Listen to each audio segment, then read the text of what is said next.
What can be the complication in a patient of electric burn? Immediately क्या होती है? Sir एक तो कार्डियक हो सकता है।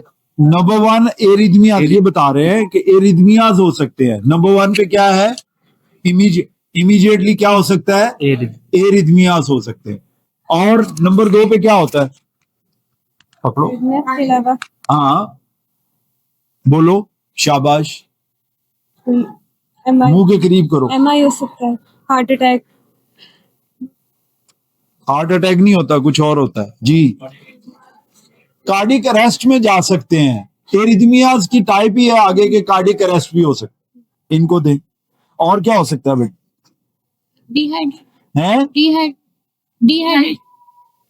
डिहाइड्रेशन इलेक्ट्रिक बर्न वाले की कॉम्प्लिकेशन नहीं है। इनको दें। हाँ जी सर एक्यूट किडनी इंजरी हो सकती है, myoglobin urea. Kidney injury direct होती है या इनडायरेक्ट होती है? सर मायोग्लोबिन यूरिया होगा। क्यों होगा myoglobin urea? Sir muscle breakdown तो पहले ये बताए ना कि there is a muscle breakdown.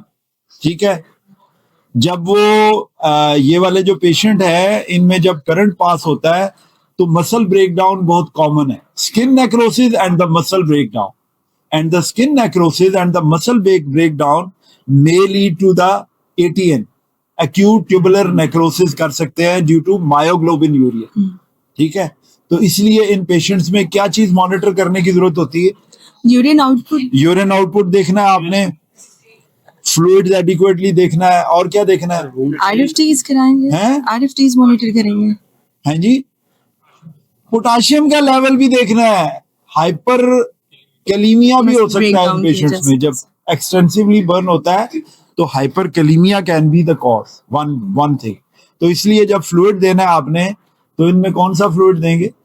जो पोटाशियम जिसमें ना हो। पोटाशियम वाला फ्लूइड नहीं देंगे, यानी कि कोशिश करें कि रिंगर लैक्टेट ना दें और पोटाशियम भी फ्लूइड में ना दें। नॉर्मल सलाइन दे सकते हैं, कुछ और दे सकते हैं। ठीक है, तो फ्लूइड देने में भी एहतियात करनी है।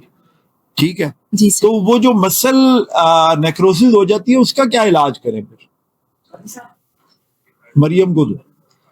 मरियम, मसल नेक्रोसिस के साथ और क्या हो सकता है? एक जगह मसल नेक्रोज हो गए, प्रॉब्लम हो गई है, स्किन जल गई है, वहां पे फर्दर क्या हो सकता है? मुंह के करीब करके बताओ, शाबाश। कंपार्टमेंट सिंड्रोम बन सकता है। क्या बन सकता है? Compartment syndrome. और कंपार्टमेंट सिंड्रोम का इलाज कैसे करते हैं? रिलीज इन CN, फिशियोटमी। अच्छा, वो जो डिब्राइडमेंट हम करते हैं उसमें क्या क्या चीजें बचानी है और क्या चीज बिल्कुल नहीं बचानी? ये इसको ये जो पीछे खड़ा है, हाँ इसको बता दो। हाँ जी बताओ जी। जब डिब्राइड नहीं, अजहर को दो, ये अजहर के मतलब का सवाल है। हाँ जी। स्किन और सबक्यूटेनियस जो है बिल्कुल ही निकालनी है उस जगह के ऊपर। देखिए, स्किन को निकालने में आप थोड़े से कंजर्वेटिव हो सकते हैं। अगर स्किन नेक्रोज नहीं है तो बचा लें। उसके नीचे जो सबक्यूटेनियस है उस टिश्यू को आप एक्सरसाइज करें, खास तौर पे उसके फेशियल प्लेन्स को खोल दें ताकि प्रॉपर ड्रेनेज होती रहे। मसल के बारे में क्या है?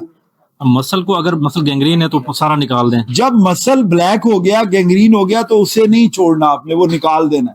और वो रहेगा तो मायोग्लोबिन करता रहेगा, वो रहेगा तो प्रॉब्लम करता रहेगा, इन्फेक्शन भी होगी, फर्दर प्रॉब्लम भी होगी। तो प्रॉपर डिब्राइडमेंट बड़ी जरूरी है। ठीक है, कुछ और भी करना पड़ सकता है इन पेशेंट्स में। और इसमें अगर फ्रैक्चर वगैरह है तो उसके लिए फिर स्प्लिंट करते हैं साथ। देखिए, बाज दफा पेशेंट को जब करंट लगा, वो गिर गया, तो और फर्दर इंजरी भी हो सकती है, तो उसे भी मैनेज करना है।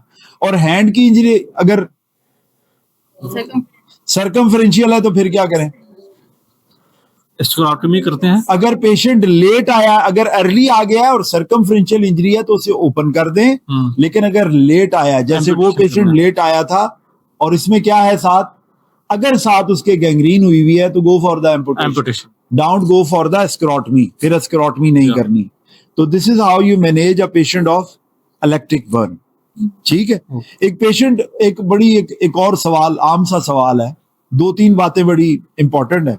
मैं एक देहात में था, वहां एक बंदे को करंट लगा, तो वो अम्मा जी ना, मतलब होता ही है कि वो कहते करंट लगे ना तो लकड़ दे नाल उन्होंने साइड पे करना है। वो अम्मा जी लकड़ी लेके पीछे भाग रही थी। तो कोई ऐसा काम है? This is a misconception. लकड़ी से हटाना जरूर है, लेकिन लकड़ी से मारना नहीं है मरीज को कि जी लकड़ी से उसे फायदा हो जाएगा, ऐसा नहीं है। ठीक है, जिसे करंट लगा हुआ है उससे आपको भी करंट लग सकता है फौरी तौर पे, अगर वहां से दूर हो जाए। दूर हो जाए फिर नहीं लग सकता। दूर हो जाए तो फिर आपसे करंट नहीं लगेगा, तो इसलिए उसको बचाने में जो है वो ये नहीं है। अच्छा, लेकिन जैसे ही इमीडिएटली को पेशेंट करंट के साथ आता है तो कौन से प्रोटोकॉल को वो फॉलो करना है? जैसे ही आप पहुंचते हैं मौके पे, किसी को करंट लगा हुआ है तो ATLS वही ATLS वाला प्रोटोकॉल फॉलो करना पड़ेगा। एयरवे, ब्रीदिंग, सर्कुलेशन और बाकी सारा एक्सपोजर वगैरह जितने हैं वो चीजें वो सारी की सारी आ जाएंगी। Thank you very much.